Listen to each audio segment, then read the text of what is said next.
Olá pessoal, tudo bem? Professor Carlos André, professor de matemática aqui da plataforma Gonçalves Dias. Lembrando, né, que aqui é um projeto do governo do estado do Maranhão, através da Secretaria de Educação. Não esqueça, tá, de acessar o nosso material no link. Dando continuidade, tá, às questões do vídeo anterior, nós paramos na questão 44 e vamos agora para a questão 45, tá? Ainda sobre a temática de estudo das frações, ok? Vamos à leitura. No contexto da matemática recreativa, utilizando diversos materiais didáticos para motivar seus alunos, uma professora organizou um jogo com um tipo de baralho modificado, ok? No início do jogo, vira-se uma carta do baralho na mesa e cada jogador recebe nas mãos 9 cartas. Deseja-se formar pares de cartas, sendo a primeira carta a da mesa e a segunda uma carta na mão do jogador, que tenha um valor equivalente àquela descrito na carta da mesa, ok? Valor o que, turma? Equivalente. O objetivo do jogo é verificar qual jogador consegue o maior número de pares. Iniciando o jogo, a carta virada na mesa e as cartas na mão de um jogador são como no esquema, tá? Então aí eu tenho o esquema na carta da mesa, representado por 6/8, e a carta na mão do jogador, tá? Com várias possibilidades. Aí você pode prestar atenção que aparecem números em forma de porcentagem, em forma de número decimal. Professor, número decimal? Sim, número com vírgula, número fracionário, ok? Sigamos. Segundo as regras do jogo, quantas cartas na mão desse jogador podem formar um par com a carta da mesa, tá? Então vem comigo aqui para a solução.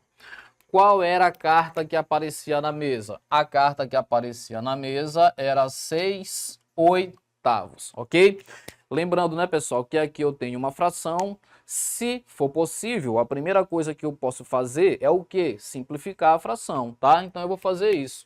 Vou simplificar essa fração tanto no numerador quanto no denominador por quanto? Por 2, ó. Eu observo que os dois são números pares, ok? Então sigamos. Fazendo essa simplificação, 6 por 2, 3, ok? 8 por 2, 4. Então, fazendo a simplificação, apareceu 3/4. Na hora que você vai na imagem, tá? A primeira carta da esquerda para a direita é 3/4. Então, significa que o jogador já formou um par.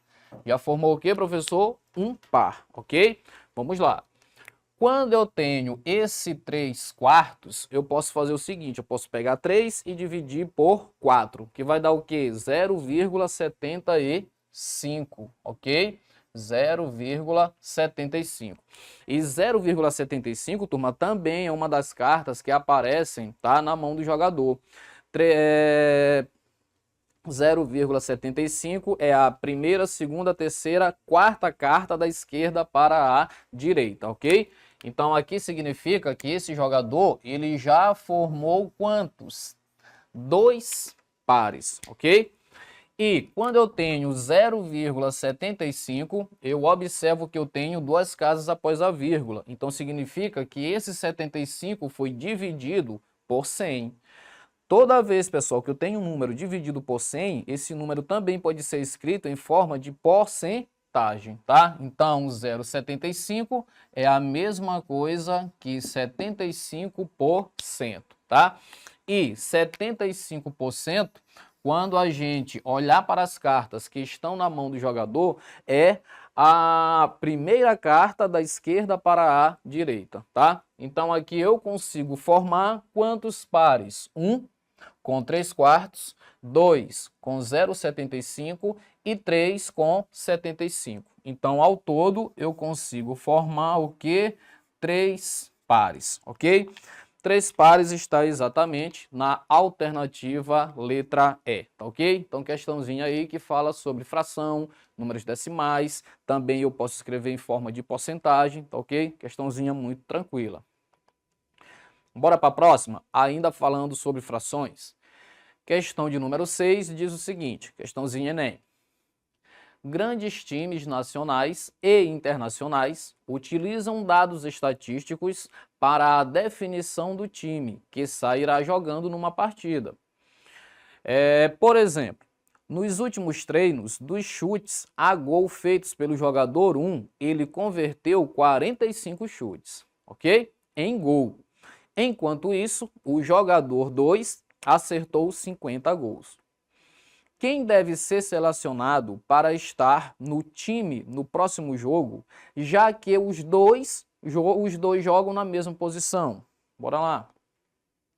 A decisão parece simples, porém deve-se levar em conta quantos chutes a gol cada um teve a oportunidade de executar, ok? Se o jogador 1 chutou 60 bolas a gol e o jogador 2 chutou 75, quem deveria ser o escolhido? Então aí eu tenho várias possibilidades, né? Na letra A, o jogador 1, porque acertou 3/4 dos chutes, enquanto o jogador 2 acertou 2/3 dos chutes, e assim sucessivamente. Então eu tenho que fazer o quê? Fazer essa comparação entre chutes ao gol e chutes total e ver realmente qual dessas opções, tá, é a verdadeira. Voltando aqui o texto, eu vejo o seguinte: o jogador 1, ele converteu quantos chutes ao gol? 45, tá? Então foi 45 chutes, num total de quantos? Num total, pessoal, tá? De 60 chutes ao todo, tá ok? O jogador 2, quantos chutes ele acertou realmente ao gol? Ele acertou 50, tá? Agora, esse jogador, quantos chutes ao todo? Ele efetuou 75, né? Tá no final aí do texto, ok? Só que, na hora que eu observo, né, as alternativas, as frações, elas estão o quê? Simplificadas. Então é isso que eu tenho que fazer, tá? Vamos simplificar aqui as frações. Esse 45 e esse 60, qual o maior número que simplifica os dois ao mesmo tempo? É o número 15, ó. Então aqui eu posso simplificar por 15 e aqui também por 15. 45 por 15 é igual a quanto, turma? 3. E 60 por 15 é igual a quanto? A 4, tá? Que informação realmente isso aí significa para mim? Significa que o jogador 1, ele efetuou 3/4, ok? Ele acertou 3/4 dos chutes que ele fez ao gol. Bora ver aqui agora com relação ao jogador 2. Eu tenho 50 sobre 75. Qual é o maior número, tá? Que simplifica 50 e 75? Turma, aqui é 25, tá ok? Então eu vou simplificar tanto em cima quanto embaixo por 25. 50 por 25 é igual a quanto? 2. 75 dividido por 25 é igual a quanto? 3. Então, que informação essa fração passa para mim? Que o jogador 2, ele acertou 2/3 do total de chutes, tá? Então vamos ver em qual alternativa eu tenho essa informação. O jogador 1 acertou 3/4 dos chutes e o jogador 2 acertou 2/3 dos chutes. Então, na alternativa A, o jogador 1, porque acertou 3/4 dos chutes, enquanto o jogador 2 acertou o quê? 2/3. É realmente o que aparece aqui, né, na nossa resolução. Então, a alternativa correta já aparece direto aonde, turma? Na alternativa letra A, beleza? Questãozinha bem tranquila. Vamos para a próxima. Próxima questão ainda falando de quê? De frações, ok? Uma agência de viagens de São Paulo está organizando um pacote turístico com destino à cidade de Foz do Iguaçu, Paraná, e fretou um avião com 120 lugares. Do total de lugares, reservou 2/5 das vagas para as pessoas que residem na capital do estado de São Paulo, 3/8 para as que moram no interior desse estado e o restante para os que residem, né, fora dele, ok? Sigamos. Quantas vagas estão reservadas no hotel para as pessoas que moram fora do estádio, tá? Como é que a gente pode fazer essa questão? Primeiro, o total em frações, a gente sempre equivale a uma unidade, tá? Então, eu posso pegar o total e subtrair essas frações, no caso, a fração que refere às pessoas que residem na capital e subtrair a fração que se refere às pessoas que moram no interior. Então, o que vai sobrar é justamente o restante, né, que são as pessoas que residem fora, tá ok? Então, para encontrar a fração específica do que ele pede, eu vou fazer a unidade, que é o total, menos a fração referente às pessoas que residem na capital. Quanto é, professor? 2/3, ok? Acompanha, 2/3 não, 2/5, ok? 2/5. Menos a fração que se refere às pessoas que moram no interior. Quanto é? 3/8. Ok. Na hora que eu faço essa subtração, isso aqui vai fornecer para mim justamente quem? O restante das pessoas que residem fora dele. Agora, essa fração, ela representa quanto do total, tá? Quando eu pergunto assim, quanto representa de alguma coisa, de, pessoal, em matemática sempre significa o quê? Vezes. Então, essa fração representa quanto de 120, que é do total. Então, aqui, ó, é só eu multiplicar por quanto? Por 120, ok? Então, a resposta vai fornecer para a gente realmente, né, o número de lugares reservados. Vamos lá. Primeiro, aqui a gente tem que saber que quando aparece o número 1 sozinho, é subentendido que ele está dividido por 1, tá? Eu não posso fazer essa subtração de forma direta, porque os denominadores são diferentes. Então, eu tenho que aí tirar o quê? O MMC. Dica: bem aqui, entre o número 1, o número 5 e o número 8, tá? O único número que divide os três ao mesmo tempo é somente o número 1. Quando esse fenômeno acontece, a gente diz que esses números são primos entre si e o MMC é o produto entre eles, tá? Então pega essa dica. Números primos entre si, o MMC é o produto entre o que, turma? Entre eles, tá? Então bora lá, o MMC vai ser o produto entre 1 vezes 5, 5, 5 vezes 8 é igual a quanto? 40. Depois que tira o MMC, qual é o processo básico? Divide pelo de baixo e multiplica pelo de cima. 40 dividido por 1, 40. 40 vezes 1, turma, 40. Menos 40 dividido para 5, 8. 8 vezes 2, 16. Menos 40 dividido por 8, 5. 5 vezes 3 é igual a quanto? A 15, ok? Pronto, continua ainda a multiplicação por 120, que é o total. Me acompanha para cá, ó. Aqui eu vou fazer o seguinte, né? Eu vou fazer 40 menos 16 menos 15. Então, eu posso fazer 40 menos essa soma. 16 com 15 é igual a quanto? A 31, né? Lembrando, né, pessoal? Matemática básica. Sinais iguais, repete o sinal e soma. Então, vai ficar 40 menos 31 dividido por 40, que multiplica quanto? 120, ok? Vamos lá. De 31 para chegar em 40, quanto é que falta? 9, né? Então, vai ficar 9 sobre 40, que multiplica o quê? 120. 120, ok? Pessoal, vamos fazer aqui algumas simplificações, tá? Se tiver algum número em cima que tu pode simplificar, que tu possa simplificar com o de baixo, faça isso. Bem aqui acontece, eu posso simplificar o 120 pelo 40, né? Cancela logo um zero de cima com o zero de baixo e simplifica o 12 pelo 4. 12 dividido para 4 é igual a quanto? A 3, tá? Então, a minha conta final vai ser 9 vezes 3.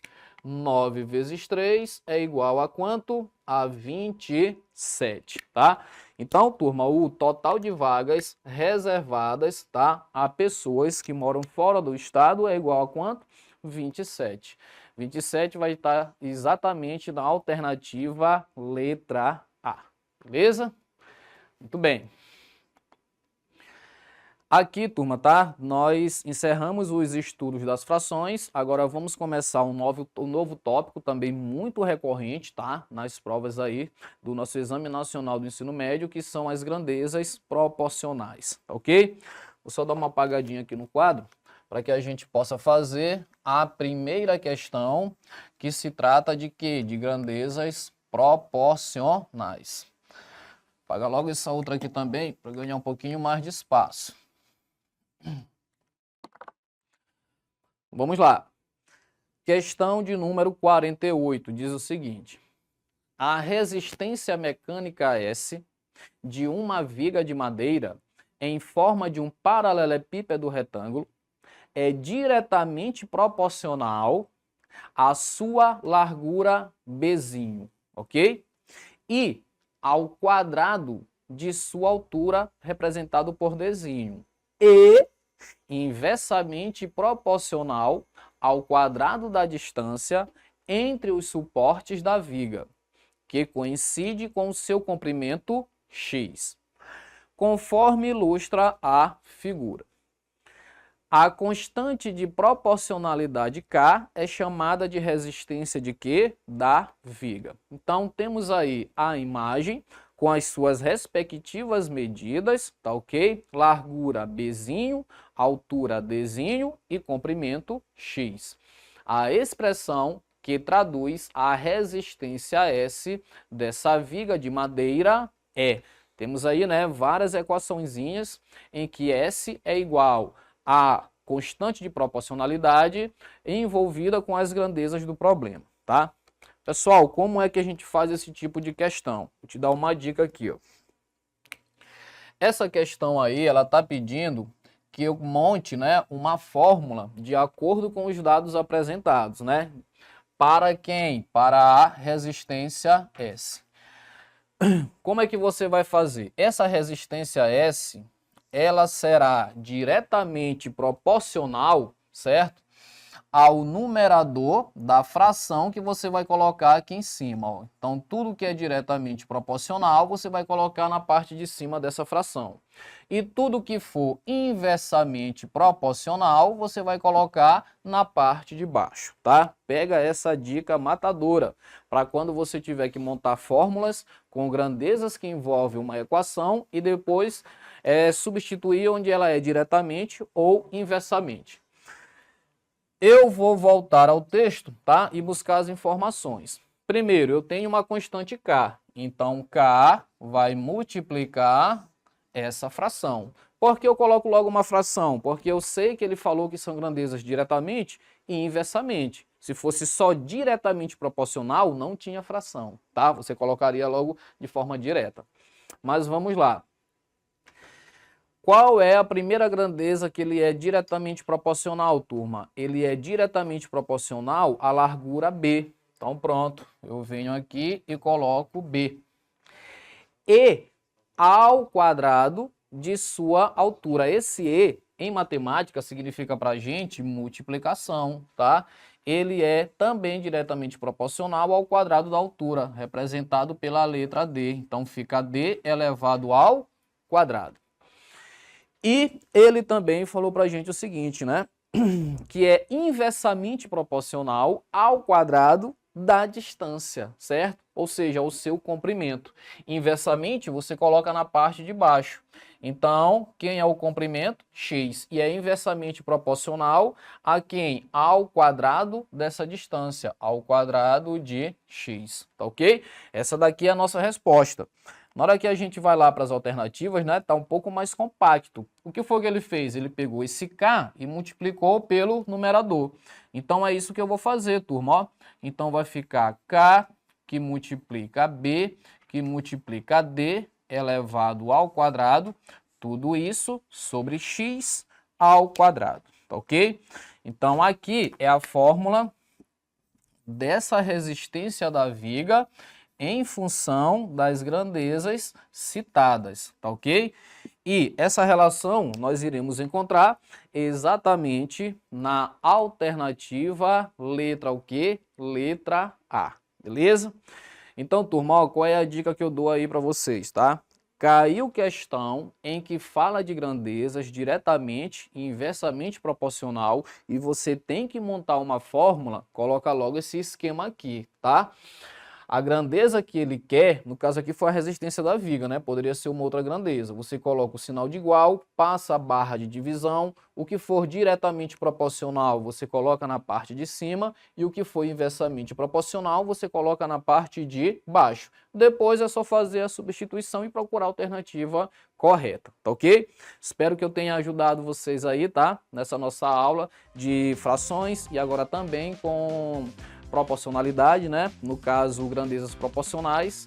E valeu, obrigado, até a próxima. E não esqueça, tá, de acessar o nosso material que está no link. Valeu, turma!